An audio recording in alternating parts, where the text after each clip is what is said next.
नमस्कार मंडळी, आज आपण बनवणार आहोत अगदी साधं आणि सोपं असं फोडणीचं वरण. आता तुम्ही म्हणाल फोडणीच्या वरणात काय विशेष? एक तर ज्यांनी नवीनच स्वयंपाक शिकायला सुरुवात केली ना, त्यांना हा व्हिडिओ खूप फायदेशीर असणार आहे. पण त्याचबरोबर एक गोष्ट सांगावीशी वाटते की डाळ तीच आहे, फोडणीचं साहित्यही अगदीच सारखं असतं सगळीकडे, तरीही सगळ्यांच्या फोडणी दिलेल्या वरणाला चव मात्र वेगवेगळी असते. सगळ्यांच्या पद्धती अगदी योग्यच आहेत, त्यात तर शंकाच नाही आहे. पण थोड्याफार फरकाने त्या वेगळ्या असू शकतात. तर आज मी तुम्हाला माझी पद्धत दाखवणार आहे आणि अगदी साधी सोपी आहे आणि चवीला आहे ना, हे वरण एवढं छान लागतं, तर नक्कीच करून बघा. तर त्यासाठी आपण साहित्य बघून घेऊयात.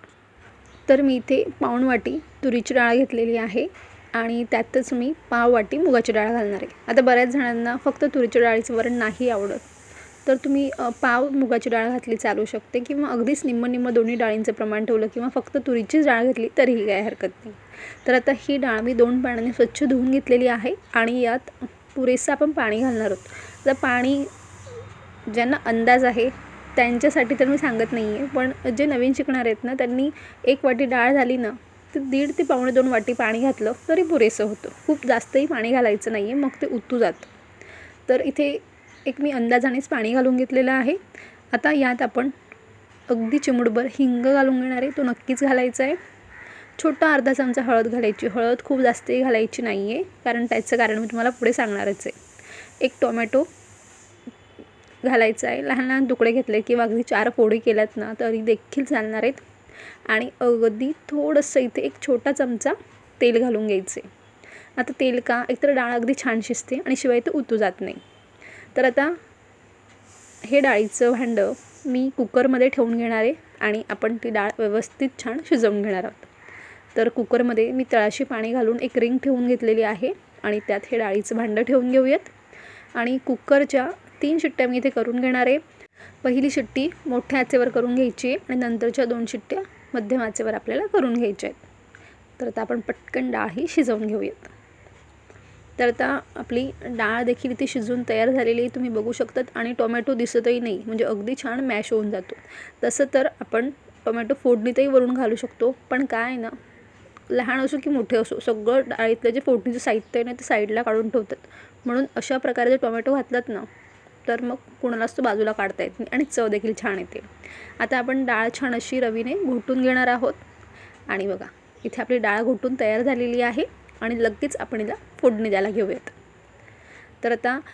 तर वरण फोडणी घालण्यासाठी मी थोडं पसरट आकाराचं भांडं तापवत ठेवलेलं आहे आणि त्यात मी घालून घेते 1 पळी तेल. म्हणजे 1 पळी तेल पुरेसं होतं, खूप जास्त तेल तर वरण फोडणी द्यायला लागत नाही.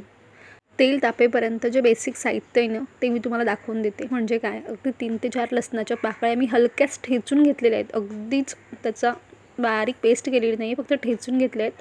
थोडी कढीपत्त्याची पानं आणि एक हिरवी मिरची अख्खी मध्ये तिला कट देऊन घेतलेलं आहे. आता तेल छान तापल्यावर आपण घातली पाव चमचा मोहरी, त्यात घातलेले पाव चमचा जिरं. गॅसची फ्लेम मी कमीच ठेवलेली आहे आणि त्यात घालूयात आपण मिरची अख्खीच घालायची आहे. ठेचलेला लसूण घातला आणि मिरची घातली ना, तर मिरचीमुळे तिखटपणा येत नाही, पण काय होतं माहिती आहे, छान असा स्मेल येतो. म्हणजे तुम्ही तळलेली मिरची आता बऱ्याच जणांना खायला आवडत असेल का, तर एकतर चवीलाही छान लागते आणि त्याचा सुगंध येतो. तर या मिरचीचा सुगंध तेलात उतरतो आणि नंतर त्याने ना, आपण डाळीला फोडणी देतो ना, डाळीमध्ये त्याचा सुगंध जो दरवळतो ना, तो खूप छान वाटतो. तर आता कढीपत्त्याची पानंही आपण घालून घेतलेली आहेत. हलकंसं त्याला परतलेलं आहे आणि यात आता आपण घालून घेणार आहोत चिमूटभर हिंग. आपण डाळ शिजवताना हिंग घातला होता, पण फोडणीतही घालायचा आहे, खूप छान लागतो. आणि आता डाळ त्यात घालण्याच्या अगोदर आहे ना, हातात एक झाकण ठेवायचं. थोडी डाळ घातली ना, की लगेच झाकण त्यावर झाकायचं. त्याने काय होतं ना, फोडणीचा सुगंध अगदी छान असा वरणामध्ये दरवळतो. तर आता 1 मिनिटभरही झाकलं ना, की पुरेसं होतं. आता आपण झाकण काढूयात आणि उरलेली सगळी डाळ आता त्यावर घालून देऊयात. आणि मीठ घालण्याची घाई अजिबात करायची नाही आहे. आता आपण थोडंसं मी इथे कोमट पाणी करून घेतलं होतं. आता साधं पाणी घातलं तरीही चालतं, पण कोमट पाणी घातल्याने काय होतं माहिती आहे, डाळीची जी चव आहे किंवा इतर कुठलाही म्हणजे तुम्ही रस्सा भाजी वगैरे करत असाल ना, गरम पाण्याचा वापर केल्याने काय होतं ना, त्याचं जी चव आहे ना, ती टिकून राहते. तर मी अगदी थोडं कोमट पाणी घालून घेतलेलं आहे आणि पुन्हा मी घालून घेते, कारण डाळ हलकीशी आपण उकळ काढून घेणार आहोत ना डाळीला, आणि खूप अगदीच घट्टसरही डाळ नको, म्हणून एक मीडियम कन्सिस्टन्सी आपण डाळीची ठेवणार आहोत. खूप जास्त पातळ नाही आणि खूप घट्टही नाही. तर तुम्ही बघू शकतात. आणि एकदाची आपली डाळीची कन्सिस्टन्सी ठरली म्हणजे डाळ आपल्याला किती पातळ किंवा किती घट्ट हवी आहे, मग त्यानुसार आपण त्यात चवीनुसार मीठ घालून घेणार आहोत. सुरुवातीलाच मीठ घालण्याची घाई करायची नाही. तर आता इथे मी चवीनुसार मीठ घालून घेते. आणि माझा आवडीचा पदार्थ जो मी यात घालते तो म्हणजे गूळ. अगदी थोडासा गूळ आहे. तर तुम्हाला वाटेल की गुळाने अगदीच गोड होईल, तर नाही. आणि ऐनवेळी जर नसेल ना गूळ, अगदी पाव चमचालाही कमी साखर घाला. याने काय होतं ना, म्हणजे ते जराही जाणवत नाही की आपण यात गूळ किंवा साखर घातली आहे. पण ना हलकासा आपण ज्यावेळेस वरण भात खातो ना, हलकीशी गोड चव येते आणि ती इतकी सुरेख लागते. जर तुम्ही वरणात थोडासा गूळ किंवा साखर घालत असाल ना, तर तुम्हाला चवीचा अंदाज असेलच. पण जे नसतील घालत ना, त्यांनी नक्कीच एकदा घालून बघा. की सुंदर लागते डाळ चवीला. म्हणजे वरण, आमच्याकडे डाळ म्हणतात, वरण खूप छान लागतं चवीला.